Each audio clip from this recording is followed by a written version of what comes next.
Hello, welcome to Be With the Word. This is our episode 51, and we're really excited to be with you this week. And we have a really interesting topic. This is the 32nd Sunday in Ordinary Time. If you haven't already and you want to hear these readings, go over to Hear the Word, episode 51, and listen to us read them to you, and come right back, and we'll talk about them. We're also excited, Dr. Peter. By the way, Dr. Peter is here with me. How are you doing, Dr. Peter? I'm doing great. It's good to be with you, Dr. Gerry. Yeah. And we usually mention I'm a marriage and family therapist in Atlanta, Georgia. And Right. And I'm a clinical psychologist in Indianapolis, Indiana.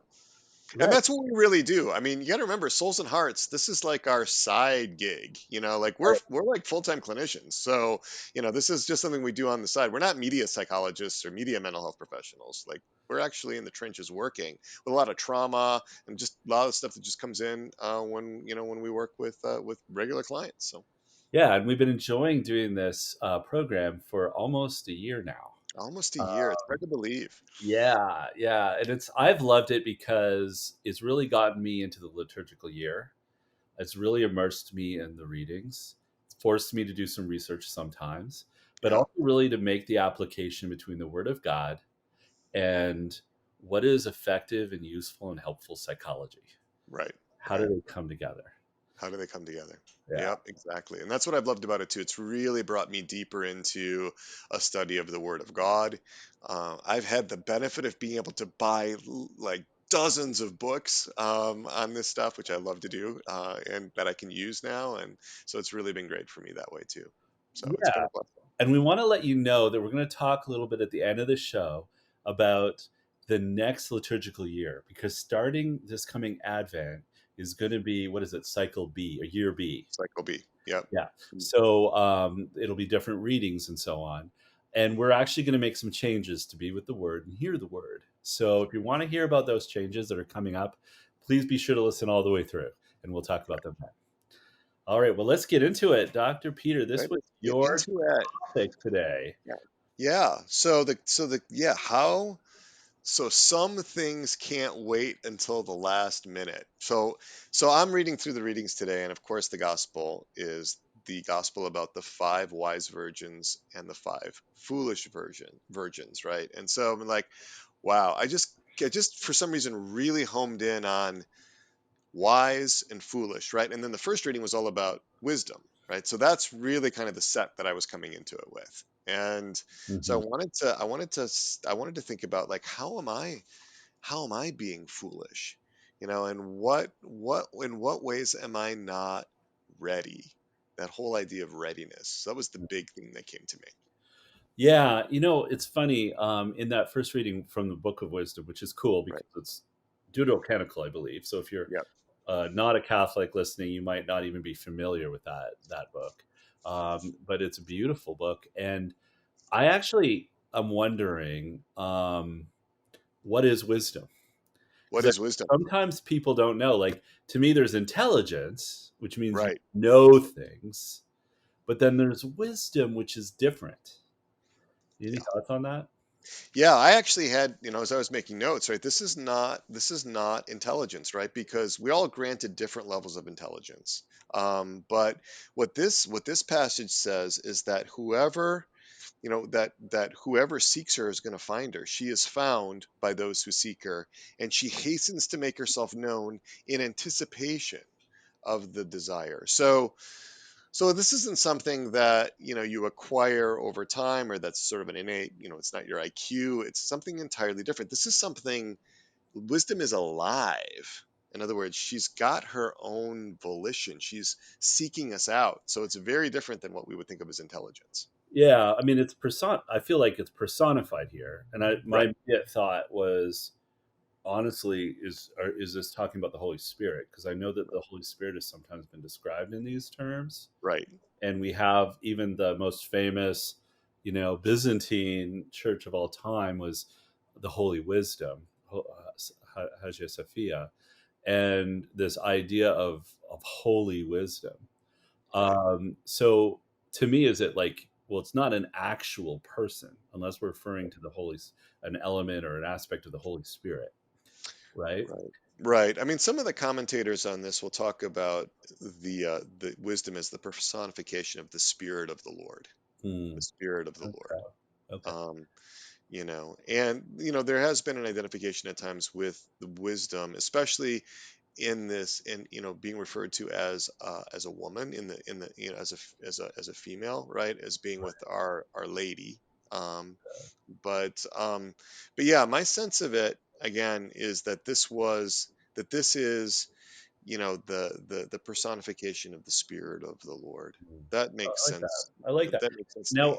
I'm caught in this wisdom passage by the idea of prudence, because I Right, do. I think we can be intelligent and not prudent, and right, therefore we're not wise.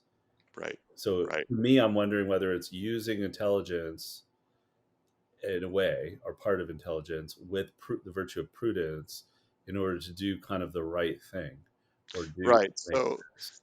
So think of intelligence as sort of I think of intelligence as sort of a neutral attribute, right? You could be highly intelligent and using that intelligence in a really poor way, right? You could be an evil genius or something like that, right?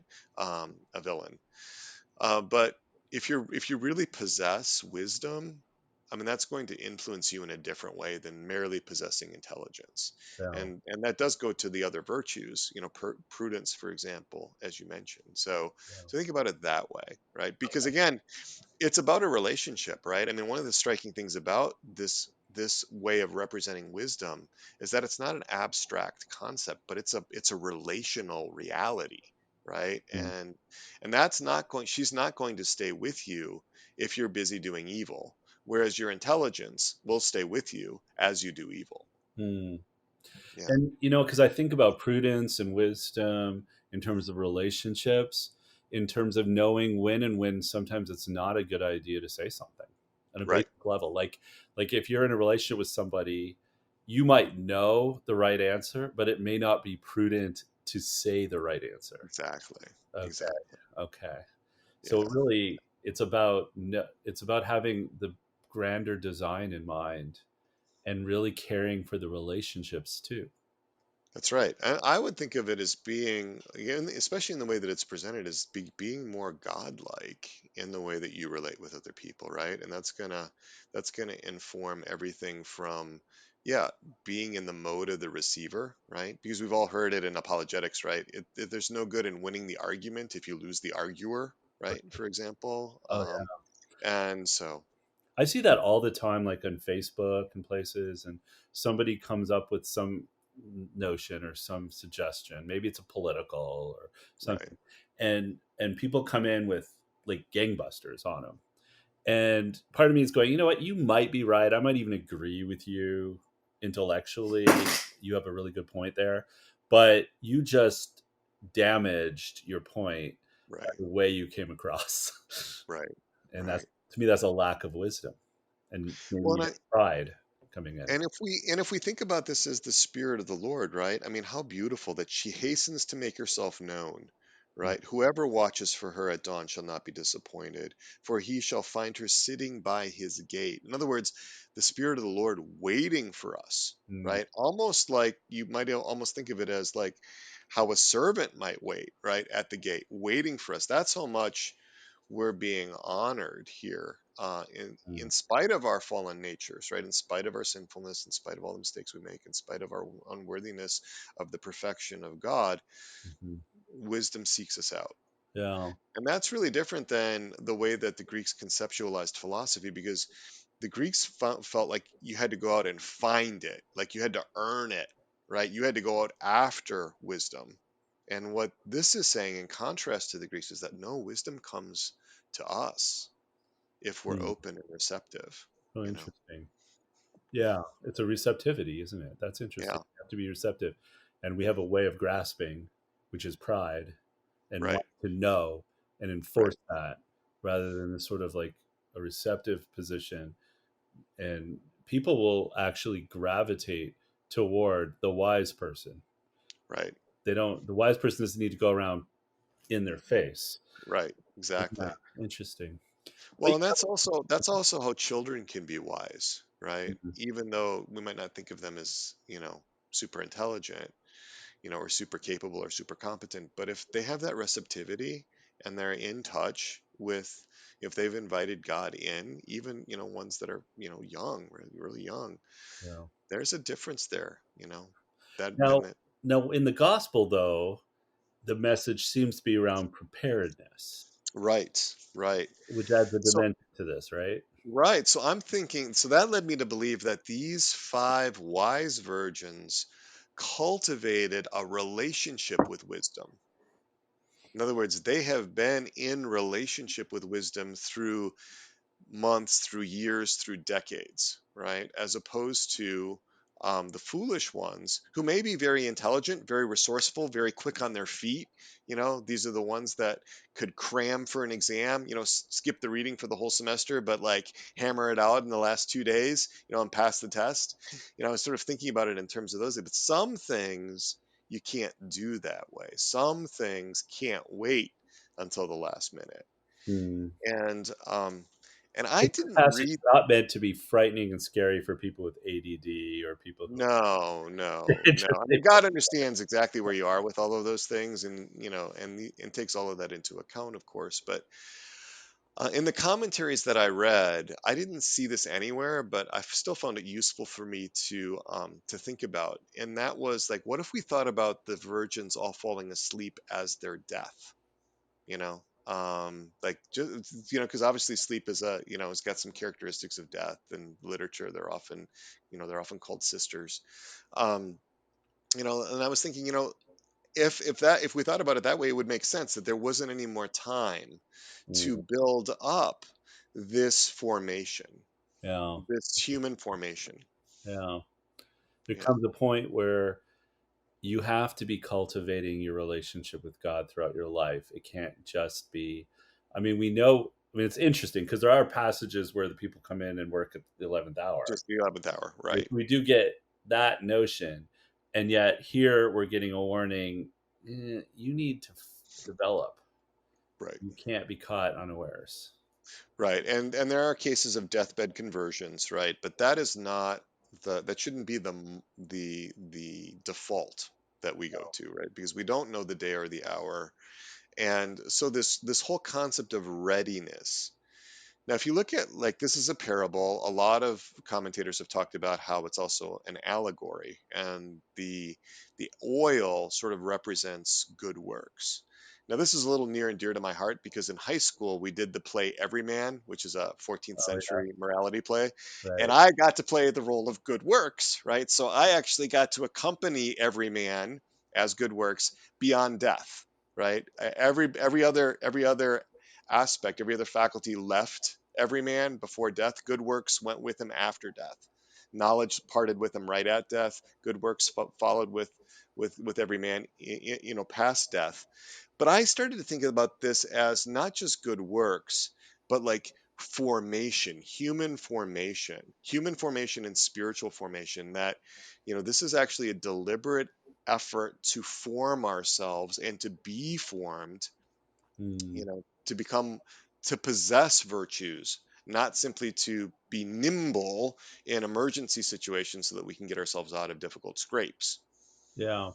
You know what? I love that. I think that's really interesting. You know, I was thinking, the little bit of research I did, because I knew you were leading it today, but I got a little context in the Jewish culture, and weddings, and that Hmm. their weddings would go on sometimes for a whole week. Like, people didn't take a honeymoon; they went on for a week or so, and then even in some cases, like, the bridegroom would arrive, and it wasn't even necessarily a fixed time.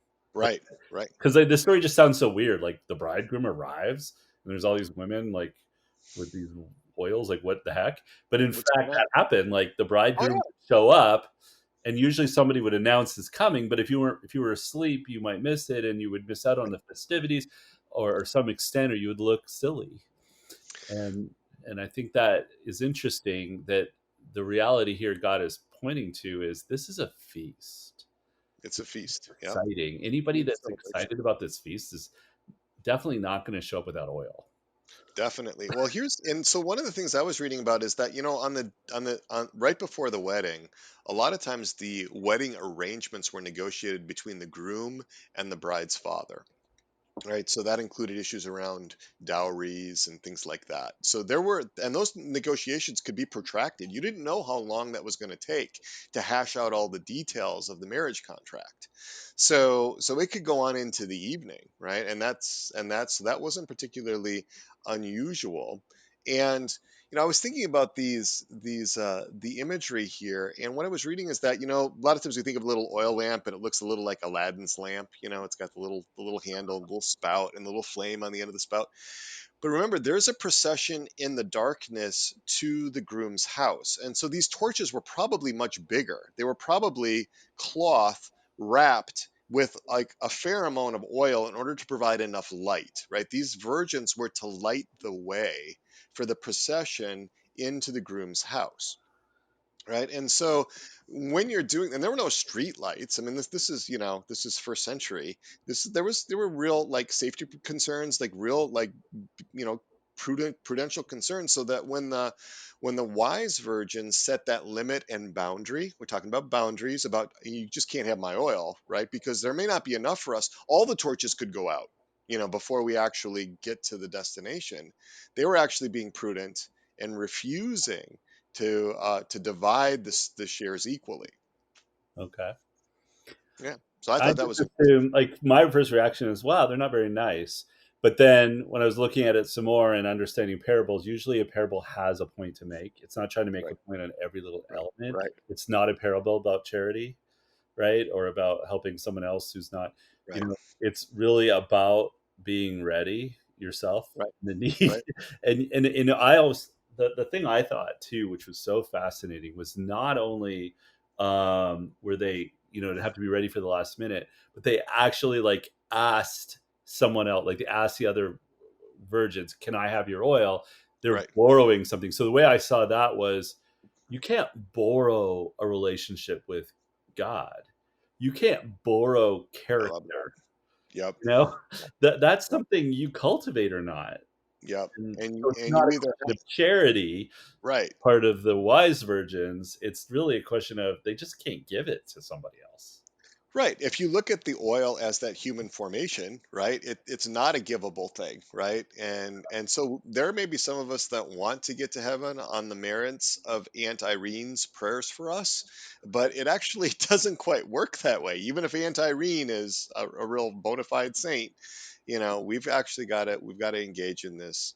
It has to We've be a been real in this relation. preparation on our own. Yeah. Yeah, yeah. Yeah. Wow. That's Okay. beautiful. So I got to thinking, okay, how can we assess our degree of wisdom or foolishness? How can we assess our readiness? And since this is souls and hearts, and since we really, as mental health professionals, are focused in on the human side of this, the natural side of this, the psychological side of this, I actually came up with a little assessment tool, a Oh little boy. assessment exercise that you can do. All right, and so it's got a couple of parts to it, and I thought that we might get to that right now. Is there anything else we should talk about these No, readings? I think that's good. It's Am I good. your All guinea right. pig or 'Cause what? what's that? Am I your guinea pig for No, this? well, you're not going to do it right now. You're not Okay. going to do it right now. Okay. But I do want your reactions to the kind of questions that I'm going to raise. All All right. right. So there are basically the church teaches that there are two ordinary means of sanctification. Two ordinary means of sanctification, that is becoming holy. Right. One is prayer, and the other are the sacraments. Prayer and the sacraments. So thought we'd just stay with prayer. And so I'm going to invite you to schedule your prayer, be deliberate about your prayer, and then see what gets in the way. Something is likely to get in the way, right? Maybe you've already got a prayer routine that you're trying to follow. And, as for almost everybody, it doesn't work out all the time. There's going to be things that get in the way. And I'm going to invite you to consider on a human level, on a natural level, on a psychological level, what's getting in the way. And I came up with a list of things that can get in the way. So I want you to be you can start thinking about that now, but even more important would be to look at like what got in the way of the praying that I wanted to do this week. What's getting in the way? and then I have a list of 10 things that on a natural level that could get in the way. All right. So, so the first one was a lack of structure or discipline. This is where we forget to pray. Um, and so I just thought I'd bounce that to you. What do you think about that? I think that one is true. I think there has to be a prior commitment Hmm. to that structure and whatever it is, and wherever you are in your prayer life, and ideally maybe talking with your spiritual director. But for me, I know I have to set like morning and evening prayer. Yep. And so, and for me, I know that if I don't get up extra early, it won't happen. Like it just, I'm not a morning person by nature. So I'm like, my if left to my own devices, if I was having to like go off to work, it would be a question of get up, jump in the shower, grab a coffee, throw on my clothes, get out the door, off I go. Right. Right. And so I can't just leave it at that. I have to Right. actually build in an extra half an hour or an hour before that happens. So I Right. actually structure it. So I love Right. what you're having to say there.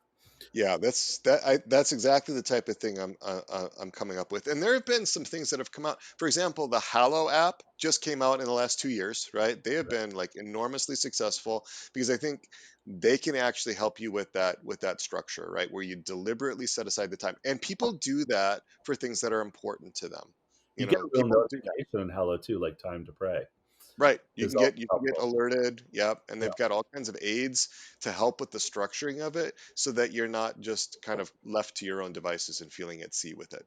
Yeah, and I'll say I don't know if this falls in this one or maybe it'll come up later, but it's coming to me, and is having a place that's dedicated for prayer. Like you've been in my house, so like I have Right. a prayer room, and Well. for me that just helps me and try not to do anything else in there, because it's like I have to walk by that.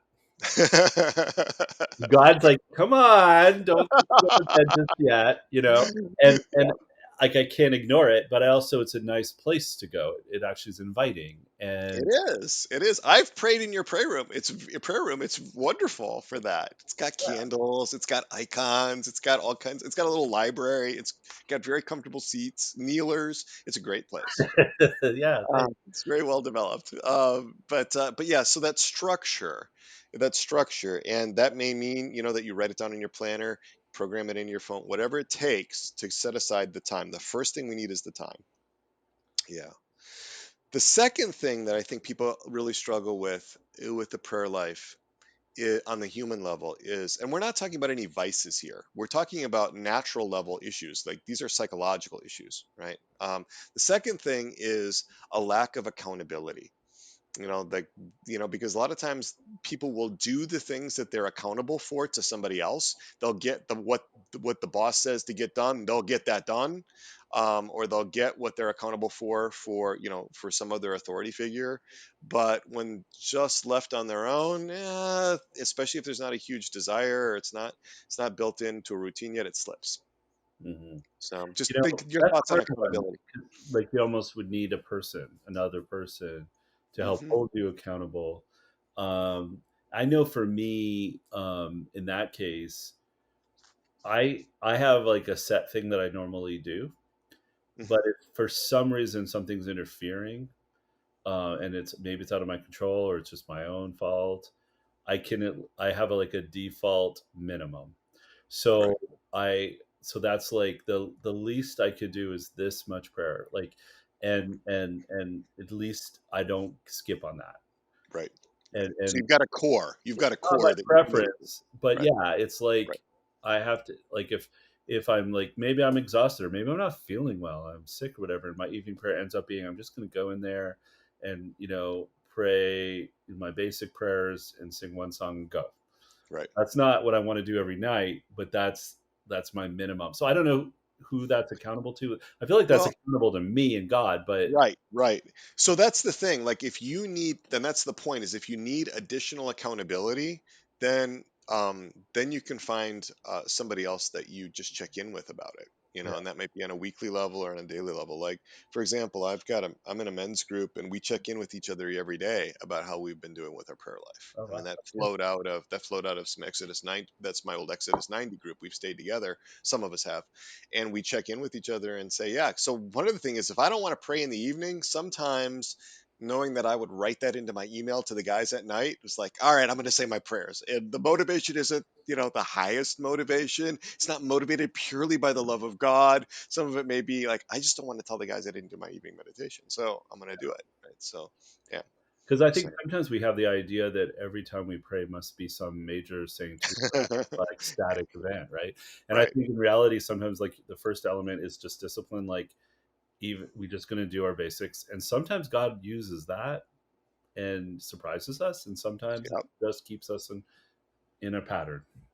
Well, and that leads into another one of these, which is perfectionism, right? This Mm, fear of failure, this need to pray well, and what I'll say is that a lot of when I help people start praying is to just be there for the time. No matter what happens, just put the time in. Like, if we were right at the beginning of this, just put the time in. Even if nothing happens, even if you're totally distracted the whole time, just put the time in, because some of it's just setting aside that time, just yeah. creating that space. Yeah, I'm less, this is me and it may not be to everybody, but I'm less focused on making sure I do every single prayer. Like there's a part of me that thinks if I say the Our Father and I stop at Our Father, and for whatever reason I'm being moved to connect with God through just those two words, Hmm. that I just sit with that for half an hour. That's good enough. Like you could Yep. ramble on and actually just be all in your head and never connect in Right. with God. So Right. perfectionism, some people think, oh, I have to do these 30 prayers and Right. this way, and or else I don't know what. But Right. whereas I would actually say quality is better than quantity in most cases. Right. And are you relationally connecting, right? Because I think one of the ways we can avoid relationship is to get rote with the prayers, and then we execute a task rather than enter into a relationship, which is Yeah. really what we're doing You with know the what's prayer. funny with all this stuff like that perfectionism, I'm wondering from a psychological perspective, right? What's getting in the way? Like what is making a person think either I have to give up, I should just give up because I'm no good at this, or I have to be perfect in some way. Like who are these rules, these internal rules serving? Well, they're serving, and that gets to another one of these, that they're serving a different god. They're serving an idol. Really, that's a problematic god image. It sits at the bottom of a lot of this stuff, right? I need to be good enough in my prayer to earn the love of God, for example, right? And so, and that in the coronavirus crisis Carpe Diem podcast, I spent the episodes 23 to 29 talking about God images, like, and how they really impact us, and so I think they have a lot to do with our decisions about whether to pray or not, our impulses to pray or not pray, So, Yeah. so a lot of times, if you're experiencing, a negative God image, if you've got a negative God image, maybe a God you don't want to spend time with, and so that may be reflected in not setting aside time to pray. Yeah. Yeah. And those are developed because of our relational experiences. And that's primarily happening in the psychological realm. A lot of how we see God is cemented in by the time we hit 2 years old. Yeah. A lot of So that developed Dr. before. Peter, I'm just looking at our time and you have 10 of these and I feel like We're not going to get through them all. We're not going to get should through them save all. them. Like this should be for future episodes or for a blog or Yeah, something. we'll figure out some way to get them in. We'll figure out some way to get them They're in. brilliant, I think, though. They're important. Yeah, I mean, there's so much psychologically that gets in the way of us praying. Think about prayer as a relationship with God. Think about it as the time for relating with God. And think about the things that get in the way of your other relationships, right? If you notice that perfectionism gets in the way of your other relationships, it's likely to somehow have an impact on your relationship with God or your relationship with Mary. If anxiety gets in the way of your relationships with other people, you may very well be taking that into your relationship with God. I think that anything that inhibits our capacity to relate on a human level is going to Yeah. be also part of our problem in relating with God, and in the spiritual life. So And those aren't per se spiritual things. Those are natural things, but because that's part of us, right? That's part of who we are, it has an impact. And so a lot of people spend a lot of energy looking for spiritual means to overcome their difficulties in prayer, when the difficulties really are in the natural realm. They're really something to do in the emotional realm, in the cognitive realm, in the relational realm, in the identity realm. These are all facets of natural level experience. Yeah. Yeah. Yeah. Oh, I love it. I love it so So much. Now, So the idea in this exercise is to sit down and figure out which of these kinds of things, get outside the box of vices, okay? Get outside of just I'm lazy, or whatever. Get outside the box of laziness or sloth, or whatever, seven deadly sins. You know, let's start to look at it also. This means we shouldn't consider that, right? But let's also consider the natural realm. Let's also consider what kinds of things are impacting me in my other relationships, what kinds of things are getting in the way of me doing other important things. Because I'll tell you, at the end of the day, and this is a point I really wanted to make, Dr. Gerry, is that we do create time, and we do make important things happen. The things that are really important to us, we get done. And I do think one measure of what we really valued in our life at the end of it is going to be what we spent our time on. I remember a time in my life where I was spending almost 10 hours a week following the Green Bay Packers. And I was spending far less time, even if I added up prayers before meals and I added up going to Mass on Sunday and the drive to go to Mass on Sunday, added all, didn't come anywhere near 10 hours a week. And I had to conclude at that time in my life that the Packers were much more important to me than my faith. And so, I mean, then looking at it that way, it was like, whoa, that was really eye-opening to think about, like, okay, I say that this is the most important thing in my life, but when you actually look at where I'm spending my time, that's actually not being borne out. no, no, I love it, and that really is the oil, isn't it? So Right. you're not, maybe in this case, as you were analyzing this, the you were really putting oil in your lamp. You were putting football. Yeah, football, and not I mean, I grew up real close to Green Bay. I grew up in a little town called Neenah, not far from Green Bay, and there's a huge cultural aspect of the Packers when you grow up in East Central Wisconsin. But Listen, but try but try growing up in Ontario or and the focus on hockey is hockey, pretty hockey. crazy. Yeah. A Well, little and bit it's of football, a little bit of baseball, but mostly hockey. hockey. Yeah, I totally get that. Well, and this was a quote from Pope Paul VI, Blessed Pope Paul VI, that I just really liked, and he said this: "If you have lost the taste for prayer, you will you will regain the desire for it by returning humbly to its practice. Hmm. If you've lost the taste for prayer, you will regain the desire for it by returning humbly to its practice." So So, and I think that's true. I mean, people that, I yearn for my prayer time now, and it took a long time for me to like get to that point where I actually wanted to pray on a regular basis. And now it seems almost indispensable. So, yeah, I think, to connect, and kind of maybe a final note, but connecting with the wisdom reading as well, because I was really moved by the line that said, "For talking taking thought of wisdom is the perfection of prudence." All right, right. and whoever for her sake keeps vigil shall quickly be free from care. There. And I Yeah. know that for me, if I don't do my morning prayer, it doesn't set up my whole day to be free from care. It sets up my whole day to be full of anxieties. Anxiety.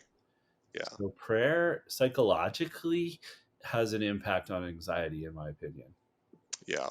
And for me, I go to irritability.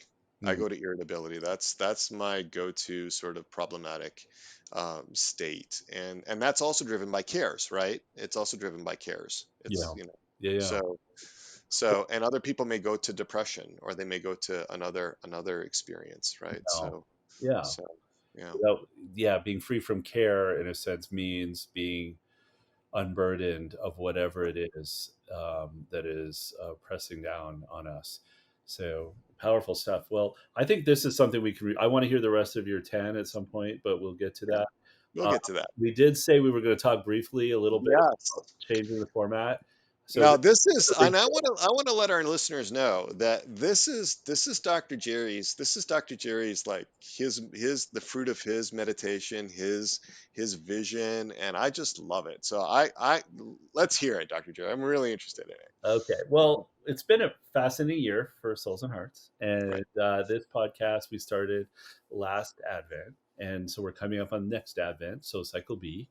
And so we were thinking, how do we want to retool it? What do we want to do for the next cycle? Now, in the course of this year, Dr. Peter, you started a very successful and powerful and insightful podcast on coronavirus crisis Carpe Diem, and that Right. even led to the community that you formed. And so that's keeping a lot of your time and attention. Yeah, it's been Um, pretty demanding. Yeah. yeah, yeah. And so one of the things that I thought I would do for Be With the Word would be to launch out and take the lead on Be With the Word, starting in Advent.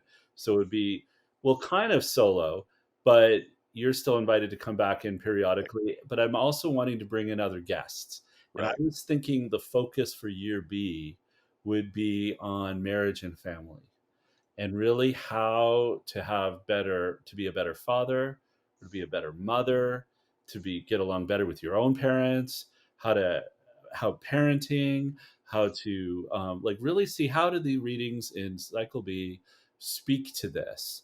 Just And I have, family life. yeah, Yeah. family life, and also we'll bring in vocations too, and Right. people who have vocations to the priesthood or religious life as well. I want to bring that in, and to that, I was thinking there might be a lot of probably ones where I'm doing on my own, but I have ideas for people, and I'm sure some will come. The Holy Spirit will send some, but people who would be amazing guests to talk on these topics.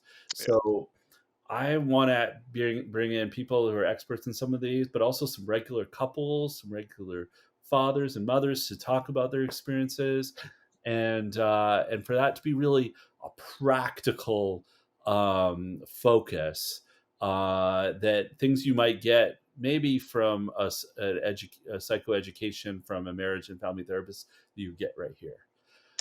That's really interesting. And I mean, when we started having guests, I mean, when you were on vacation, we had Jody Garneau, Mhm. therapist from Vancouver, British Columbia, and it's just I think it's going to broaden this out so that it's not just our ideas, but just bring in the expertise of other people. But I like this idea of it being really practical. That you're actually going to be really focusing on practical aspects in family life. Yeah, yeah. Yeah, I'm yeah, excited about it and looking at it from that systemic point of view, and give you a little break, Dr. Peter, because doing two podcasts yeah, a week to me is a lot. I don't know how yeah. you're doing it. Well, and you're also going to be retooling Hear the Word, right? A lot of our listeners and viewers may not actually go to Hear the Word, but that's going to be getting a makeover too. So, Yeah, I'm wanting to make that not just where you just sit and hear the readings the way you would at church, but also have a meditation associated with it. So I'm thinking of reading the readings from a more meditative perspective. So slowing it down, really incorporating some practices of meditation along with it, and then adding some additional meditations. Maybe, just not a lot, like maybe just a minute or two, but just a new tool, a new experience as it relates to those readings to go even deeper into connection and union with God. So hear the that word would be a number two. that would be a great thing, I'm thinking, to listen to on the way to mass on Sunday morning. Like, Yeah, it'd be great for the whole family to be listening to that on the way to mass. Yeah. yeah, yeah, Yeah. yeah. Yeah. Or in preparation the week Right. before, Right. people take it to your prayer time, this kind of thing. So Right. anyway, hey, and listen, it's a few weeks away, as we're preparing. So if you like our ideas, let us know.